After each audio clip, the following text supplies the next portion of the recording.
Hello friends, আজকে আমি সম্পূর্ণ নিরামিষ উপায়ে এঁচোড় দিয়ে মটরের ডাল রান্না করে দেখাবো। তো এর জন্য প্রথমে লাগছে মটরের ডাল। আমি এখানে 150 গ্রাম ডাল নিয়েছি। এটাকে ভালো করে ধুয়ে আমি প্রেসারে প্রথমে 3 থেকে 4টে সিটি দিয়ে নিয়েছি। দেখুন ডালটা কি সুন্দর সেদ্ধ হয়ে গেছে। এটা পুরো গলে যায়নি, প্রায় 60% মতন সেদ্ধ করে নিতে হবে। এবার অন্যদিকে এঁচোড়গুলো এইভাবে ডুমো ডুমো করে কেটেও প্রেসারে সেদ্ধ করে নিতে হবে। দেখবেন এঁচোড়টা যেন সম্পূর্ণ গলে না যায়, এরকমভাবে সেদ্ধ করে নিতে হবে। এবার অন্যদিকে কড়াইতে সর্ষের তেল দিয়ে দিচ্ছি। তেলটা গরম হয়ে গেলে এর মধ্যে ফোড়ন হিসাবে প্রথমে দিচ্ছি গোটা জিরে, এবার দেব শুকনো লঙ্কা, দিচ্ছি তেজপাতা, আর দেব হিং। হিং দিলে ডালের টেস্টটা খুব ভালো হয়। এবার দিচ্ছি হাফ চামচ মতন আদা বাটা। একটু নাড়াচাড়া করে নিয়ে দিয়ে দেব টমেটো কুচি। আবার ভালো করে মিশিয়ে নিচ্ছি।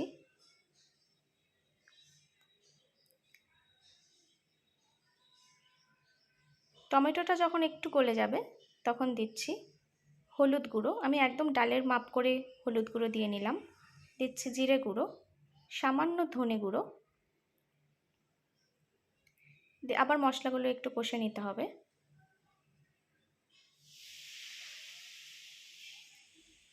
মশলা এরকম কষানো হয়ে গেলে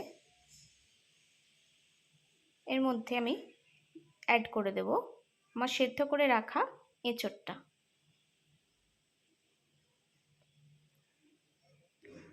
মশলার সাথে এঁচোড়টা ভালো করে মিশিয়ে নেব। নিরামিষ খাবারের মধ্যে এই এঁচোড় দিয়ে মটরের ডাল একদিন করে দেখবেন, গরম ভাতে খুব ভালো লাগবে খেতে। আর এরকম গরমের সময় তো আমরা এঁচোড় পেয়ে থাকি, বাজারে অ্যাভেলেবেলই থাকে।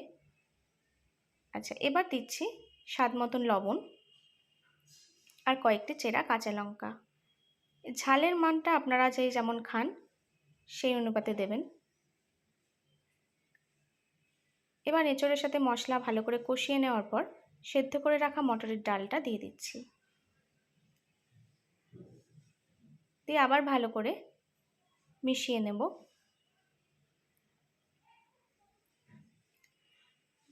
ভালো করে কষানো হয়ে গেছে। এবার আমি পরিমাণ মতন গরম জল দিয়ে দিচ্ছি। যতটা ডাল প্রয়োজন সেই মতন আপনারা গরম জলটা অ্যাড করবেন। এবার ভালো করে ফুটতে দেব। যখন জলটা একটু মরে আসবে সেই সময় দিয়েছি গরম মশলা গুঁড়ো আর একটু চিনি। লাস্টে দিচ্ছি ধনেপাতা। এখানে চিনিটা একটু বেশি দেবেন। মটরের ডালে চিনিটা একটু বেশি হলে মন্দ হয় না।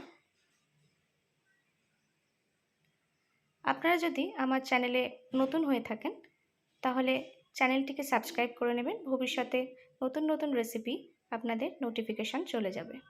এবার লাস্টে আমি ঘি দিয়ে নিলাম। তো যদি রেসিপিটি ভালো লেগে থাকে তাহলে অবশ্যই একটি লাইক করে দেবেন। আমি ডালটা পাত্রে এবার ঢেলে নিয়েছি।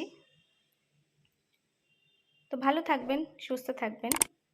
নতুন বন্ধু হয়ে থাকলে চ্যানেলটিকে সাবস্ক্রাইব করবেন। বাই।